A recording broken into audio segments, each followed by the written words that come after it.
안녕하세요. 네, 안녕하세요. 그동안 잘 지내셨습니까? 네, 날이 좀 더워서 날이 더워서 그런지 오늘 힘이 많이 없어 보입니다. 원래 힘 없어요. 아, 저기 눈목하고는 볼 때마다 자꾸 혼이 나가지고 힘 없어요. 내가 뭘 혼낸다 그래요. 이렇게요.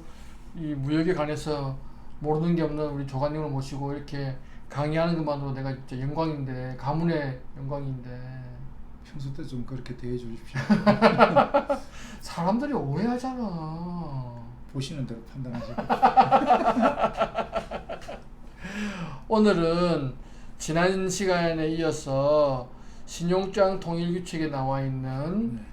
서류에 대해서, 운송 서류에 대해서 알아보는 시간인데요. 네. 지난번에는 우리가 신용장 통일규칙에 있는 선화증권에 대해서 알아봤죠. 네.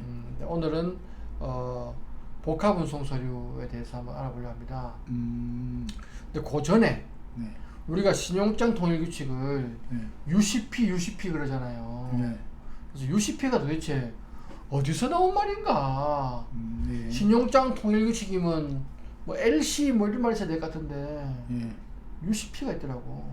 UCP 그렇죠. 그래서 이제 보면 제목이 제6차 개정 이렇게 하면 안 보이지? 이렇게 보이지? 안 보여. 신용장 통일규칙 2007년 개정 국제상업소 상업회의소 관행물 제600호 신용장 통일규칙이라고 해석했는데 예. 이게 원문이 The Uniform D인가? The Uniform Customs and Practice for Documentary Credits 2007 Revision ICC Publication Number 600 해놓고 UCP 돼 있어요. 그 유니폼에 유니폼이라는 게 이제 통일이라는 뜻이고 우리는 유니폼 언제 맞춰요? 이게 유니폼이잖아. 이거 유니폼. 아니 나는 흰색 유니폼. 선생님은 우리는 똑같다는 거예요. 똑같은 거 1년 내에 이것만 입어서 유니폼이잖아요. 네. 진정합시다. 예, 유니폼 통일이고 커스텀즈 하면 이게 원래 통관 이런 쪽이 커스텀즈 아닌가? 그게 관세 관습 같아요. 관습 그냥 커스텀즈 하고 프랙티스는 관례 이렇게 번역하는. 프랙티스는 실제 보통은 관례라고 법에서는 법적으로 뭐 법에서는 그렇게 하는지 모르겠는데요. 업무에서는 프랙티스 그러면 실제로 행하고 있는 그 절차를 프랙티스라고 그러죠.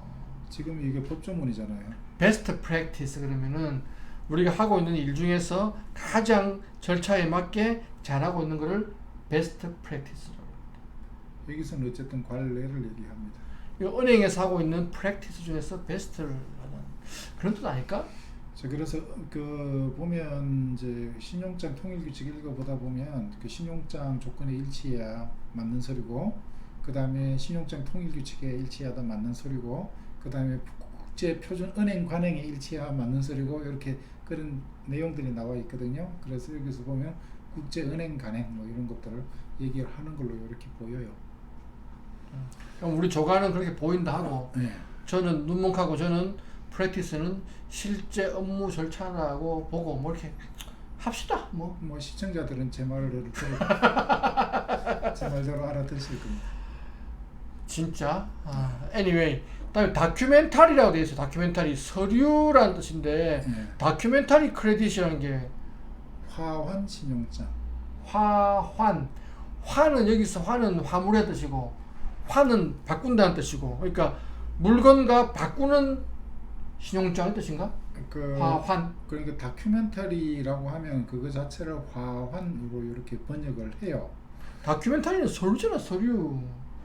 근데 지금 저걸 번역할 때 지금 우리는 신용장 통일규칙 얘기할 때 화환이라고 얘기를 갖다 한다고요. 말이 안 들어. 저런 것들이 어음을 필요로 하거든요. 근데 어음은 저한테 돈 주세요 아니면 저 사람한테 돈 주세요라고 하는 거예요. 저 사람한테 하는 게 환음이지. 그러니까는 딴 사람한테 돈을 달라고 요구하는 서류가 환음이에요. 근데 나한테 달라고 요구할 수도 있고 저 사람한테 주세요라고 요구할 수도 있는데 그게 환음이고, 나한테 돈 주세요 하면 그게 약속음이잖아요. 그러니까 내가 음을 발행하면서 조관한테 받아라 이렇게 하면 이게 환음이잖아. 내가 발행하면서 나한테 받아라 그러면 이게 약속. 나한테 받아라라고. 나한테 받아라. 내가 발행하면서. 나한테 받아라고 하면 그거는 그 약속음이고 환음은 받아라가 아니고 주세요라고 발행하는. 주세요. 예, 주세요라고. 주세요구나. 예, 주세요라고 발행하는 서류가 화환음이에요. 근데 화환음을 갖다가 이렇게 딱 내게 되면 그 저기 뭐야 그 음상에 채무자를 지급인이라고 하거든요. 지급인이 돈을 갖다 안 주겠죠. 돈을 뭐 믿고 왜 내가 너한테 돈을 왜 줘야 되겠니 이런 얘기를 할 거예요. 그랬을 때 그 돈을 갖다 줄 수밖에 없는 담보 서류 이런 것들을 챙겨가지고 이 서류가 있으니까 돈 주세요라고 얘기를 갖다 하는 거예요.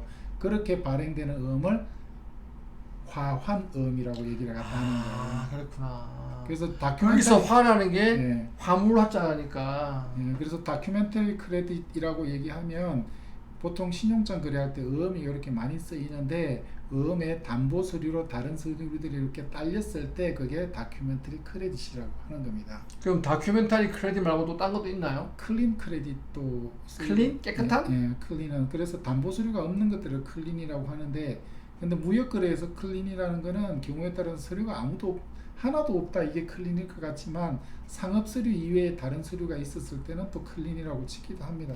그래서 그런 단어들은 그 클린이다, 뭐 매입이다, 뭐 무역거래에서 쓰는 단어들은 그때그때 의미가 굉장히 틀려요. 아니 난 지금 UCP가 어디서 나온 말인가? 왜 신용장 통일규칙을 UCP를 하나? 이게 더 유니폼 커스텀 앤 프랙티스 여기서 나온 말이다라고 하려고 했는데 너무 어려운 또 화음, 화한음 막 들어가 버렸네. 예, 그렇습니다. 그래서 다큐멘터리 크레딧을 위한 신용장 통일 규칙이고 요거 이외에 클린 크레딧들도 있어요. 보증 신용장이라고. 도대체 우리 조가는 무역에 관해서 뭘 모르니? 아, 왜 그래요? 저 조관이에요. 진짜 모르는 게 없구나. 참나. Anyway, 그래서 20조는 선화증권이었고 예. 19조가 이제 적어도 2개 이상의 다른 운송 방법을 포괄하는 운송 서류, 즉 복합 운송 서류에 관해서 규정하고 있습니다. 그렇죠. 이게 이제 우리가 늘 쓰고 있는 BL이죠. BL을 보면 제목이 있는데 여기 제목이 The Bill of Lading for Port to Port or Combined Transport. 그래서 이게 컴바인드가 복합 운송이잖아요, 그죠? 예, 그래서 OR로 연결되어 있으니까 앞에 나와 있는 포트 투 포트가 되게 되면 뒤에 나오는 20조를 보고 적합한 서류인지 판단하고 그렇지. 그 다음에 컴바인드 트랜스포트가 되게 되면 19조를 보고 적합성 여부를 판단하고 그렇죠, 맞습니다. 그래서 사실은 지금 잘 안 보이지만 여기 보면 여기에 베슬이 나와 있고 포트 오브 로딩이 있고 포스트 오브 데스티네이션이 있어요.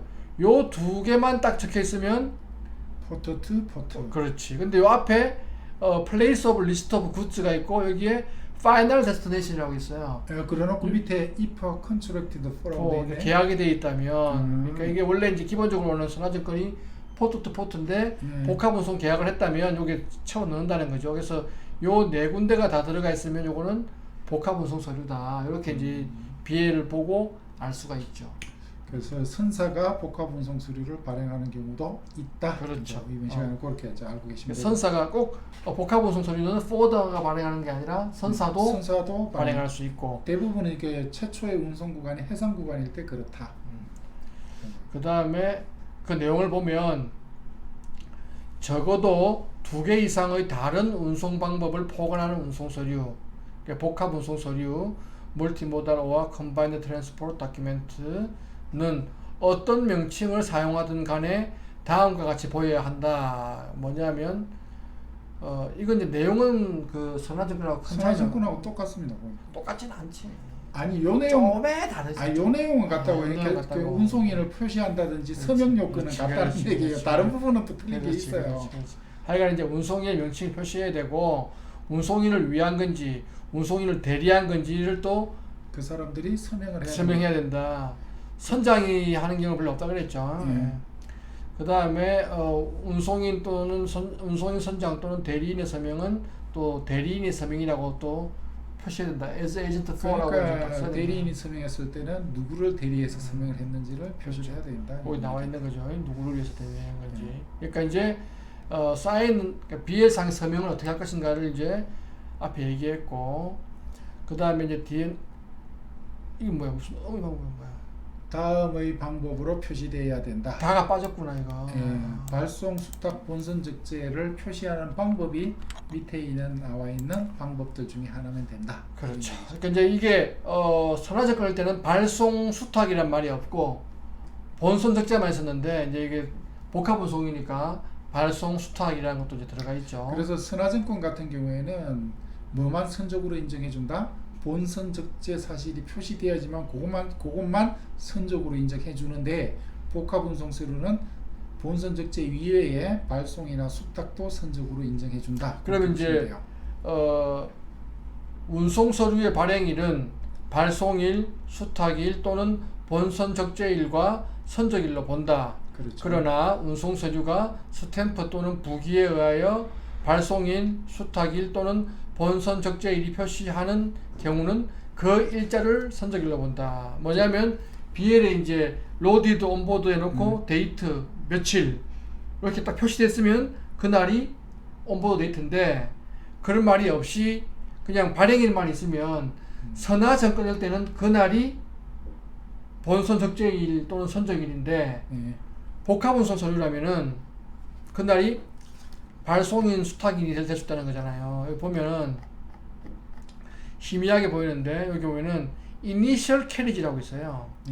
초기 운송을 뭐로 했느냐. 그러니까 요때 여기 이제 트럭이라는 말이 들어가면 트럭으로 여기서 물건 받아가지고 한국까지 갖고 왔다는 얘기고 여기 레일이라 돼 있으면 철도 태워가지고 갖고 왔다는 얘기고. 그러니까 여기에 써 있는 이 이니셜 캐리지에 받은 그 날짜를 발행일이 대신한다. 그렇죠. 만약에 이제 뭐 언제 물건 받았다 이런 말이 있으면 그날인데 그날이 없다면은 발행일을 그날로 본다. 저게 무슨 얘기냐면 신용장에 보게 되면 그 선적 기간이 표시가 되어 있어요. 그렇지. 그래서 언제까지 해라. 언제부터 언제까지 선적해라라고 돼 있는데 그러면 선적 일자를 해석을 해야 될 거 아니에요.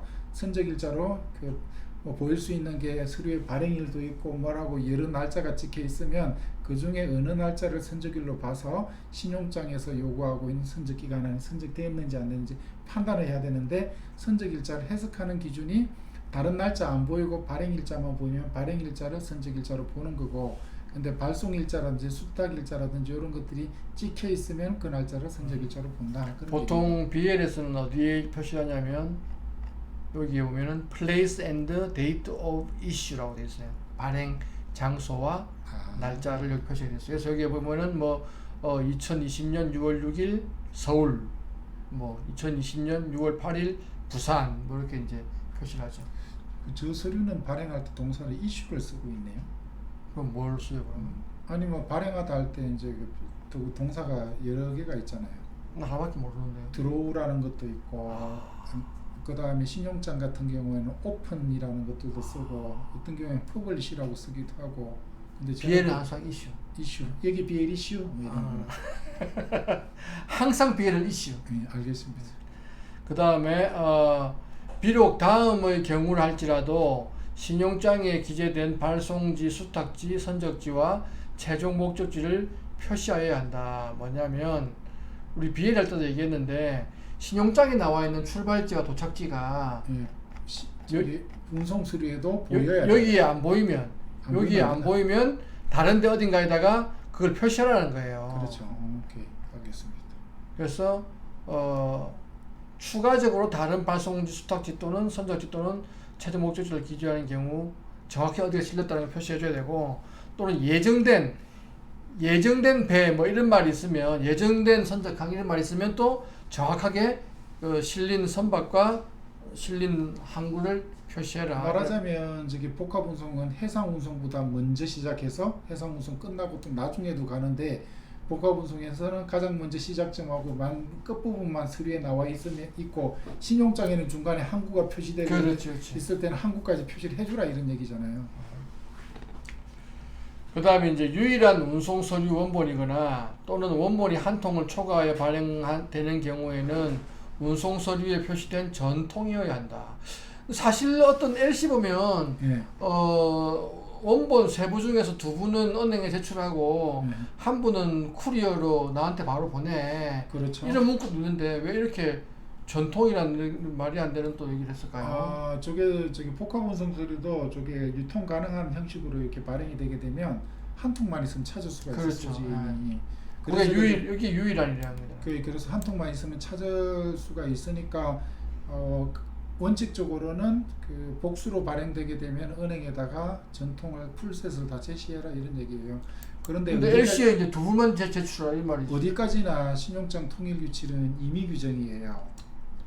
어디까지나 임의 규정이니까 신용장에서 따로 정한 바가 명시적으로 정한 게 있으면 그게 우선 적용이 되고 신용장 자체를 해석하는 기준이 그런 말이 신용장 없으면 통일 규칙이 되는 겁니다. 그런 말이 없으면 네. 전통 풀세트를 갖다 줘야 되고. 그래서 신용장에 한 통만 달라 그러면 한 통만 주면 되는 거고 그렇습니다.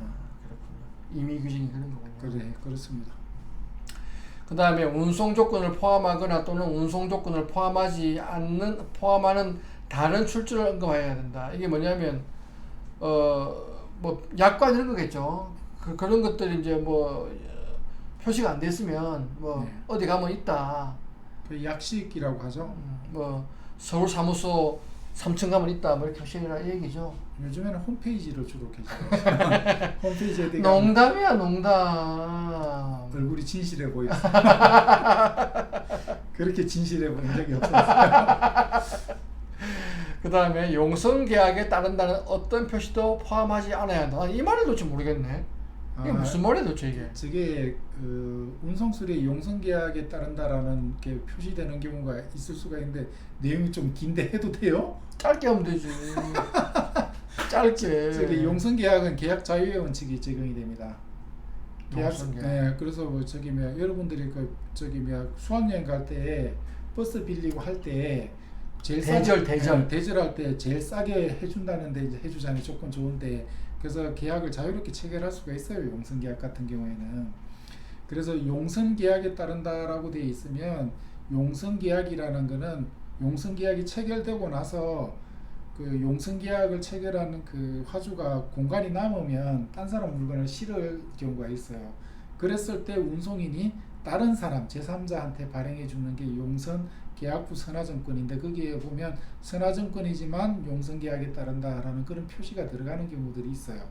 그런데 그러면 저기 선화증권 같은 헤이그 피스비 규칙 같은 경우 보면은 소비자를 보호하는 그런 규정들이 있지만 용선 계약 같은 경우에 소비자를 보호하지 않고 용선 계약자가 운송인이 자기 마음대로 자기한테 유리한 조항을 다 집어넣을 수가 있어요.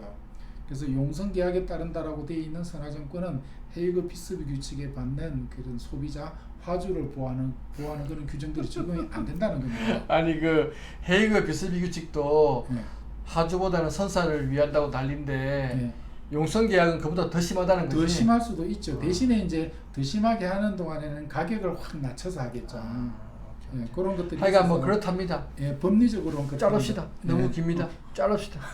하여튼 용선 계약은 계약 자유의 원칙에 의해 가지고 헤이그 비스비 룰보다 더 심하게 선사에게 유리할 수 있으니까 그런 말도 들어간 건 안 된다. 예, 뭐. 그런 말이 들어가 있게 되면 신용장 통일 끊자고요. 아니 22조에 보면 아. 용선 계약부 선화증권이라는 또 이렇게 다른 조문이 있어요. 거기 가서 이제 거기에 따라서 수리되느냐 안 되느냐를 판단합니다. 오케이. 22조입니다. 그거는. 오케이. 그럼 우리는 안 할 거니까 찾아보세요. 네.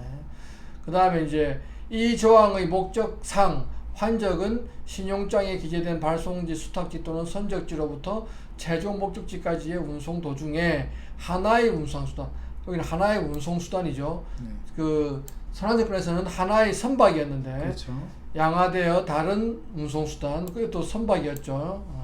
그래서 운송수단에서 운송수단으로 재적재되는 것을 의미한다. 운송 방법이 다른지 여부는 상관하지 않는다. 이게 또 무슨 말이야 도대체?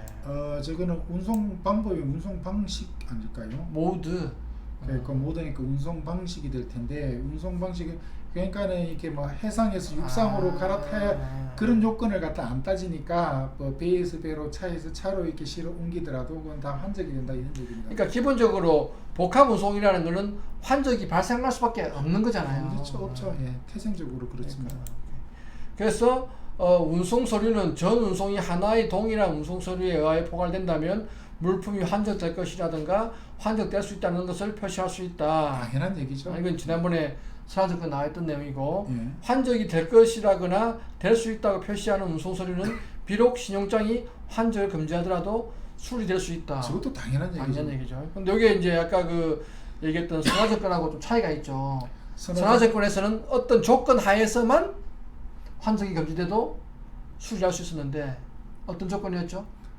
컨테이너 내장 화물, 뭐 바지선에 적재되었다는 사실이 운송서류에 기재되어 있는 경우 그런 뭐 경우에는 컨테이너, 뭐 네. 트레일러, 뭐 레시 바지 뭐 그런 거로 선적되었다는 게 증명되면 그때는 환적을 금지하더라도 수리될 수 있는데 네. 이 복합 운송 서류는 그런 거 없이 그런 거 없이 무조건 무조건, 그냥 네, 맞습니다. 왜냐하면 복합 운송이라는 거는 환적이 될 수밖에 환적을 전제로 하는 거잖아요. 없으니까. 운임이 궁금할 때 뭐라 하겠죠? Rate how much? ratehatmuch.com입니다. 오늘은 지난 시간에 이어서 신용장 통일 규칙에 나와 있는 복합 운송 서류가 어떤 내용들을 담아야 되는지를 요 BL 양식과 함께 살펴보았습니다. 수고하셨습니다. 수고하셨습니다.